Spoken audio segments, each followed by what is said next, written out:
এই কারণে আমাদের প্রধান সমন্বয়ক এই আমাদের সহযোগিতা প্ল্যাটফর্ম বানচাল করার জন্য আমাদের প্রধান সমন্বয়ক গতকালকে দুপুর 2টায় তার সাথে আরও 2জন সহযোগীকে খুন করা হয়।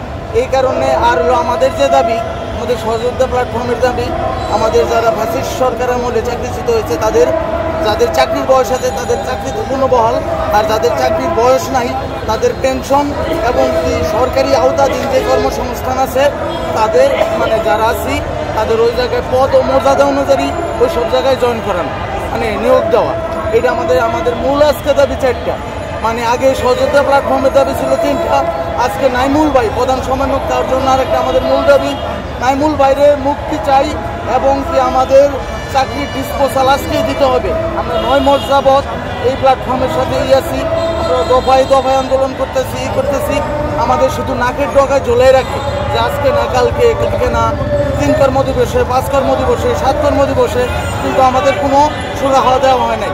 আবার আজকে আমাদের 4 কমিটির একটা বৈঠক ছিল ব্রিগেডিয়ার জেনারেলের সাথে, উনি কোনো বর্তমান সৈনিক ভয় পায়, যারা চাকরিরত অবস্থাতে যুদ্ধ করে ভয় পায়, আমরা পাই না, সহযোগিতা পাই না।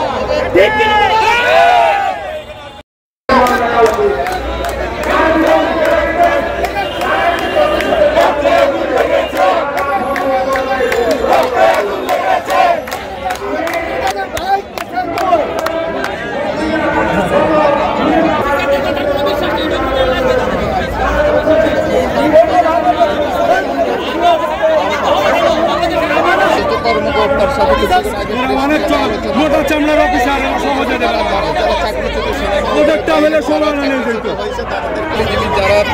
তাদের স্ত্রী এবং সন্তানেরও তারা এই গাড়ির সামনে শুয়ে পড়ে। বৈষম্যটা কারা করছে, সেনাপ্রধান নাকি সরকার তরফ থেকে? কোনো সেনাপ্রধান ছাড়া কে করবে ভাই? আমাদের একজনই মানে কমান্ড করে, একজন সেনাবাহিনী কমান্ড করে একজনই করে, সে যা বলবে সেটাই। সেই সাথে আমাদের মারতেও পারে, আবার আমাদের বাঁচাইতেও পারে। সেনাপ্রধান ছাড়া সরকার কোনো ইয়া করতে পারে না, আপনাদের হস্তক্ষেপ করতে পারে না? আমাদের প্রধানমন্ত্রী আমাদের বলেছে, বিবৃতিতে বলেছে এদের সাথে ভালো কথা বলছে। ঠিক আছে, মাননীয় সেনাপ্রধান স্বয়ং প্রধান উপদেষ্টা মহোদয়ের কার্যালয়ে গিয়ে তার যে বর্তমান সমসাময়িক যে বিষয়গুলো উনি তুলে ধরছেন, বিশেষ করে বিভিন্ন সফর এগুলো নিয়ে, এবং আমাদের চাকরিচ্যুত সদস্যদেরকে নিয়ে কথা বলছেন যে এই কার্যক্রম চলমান আছে। হ্যাঁ, ওই কার্যক্রমটা চলমান ছিল। সেন্টারে আমাদেরকে গত মাসে ডাকছিল নিয়ে যার সেন্টারে, তারপরে আমরা সেখানে সই করছিলাম যে আবেদন, মানে এটা একটা সেনাবাহিনী নিয়ম মোতাবেক একটা আবেদন।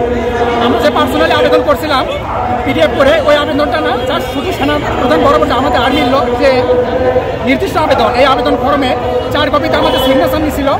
ওই সিগনেচার নিয়ে পুরো 1 মাস অতিবাহিত হয়ে চলে গেছে, তারপরে কোনো ইমপ্রুভমেন্ট নাই, কোনো কিছু নাই। লাস্ট আমাদের প্রধান সমন্বয়ক নাইমুল ভাই 15 তারিখ পর্যন্ত একটা সময় পেতে দিয়েছিলেন যে 15 তারিখের মধ্যে আপনি আমাদেরকে জানান, কিন্তু 15 তারিখের মধ্যে সেনা ক্যান্টনমেন্টের কোনো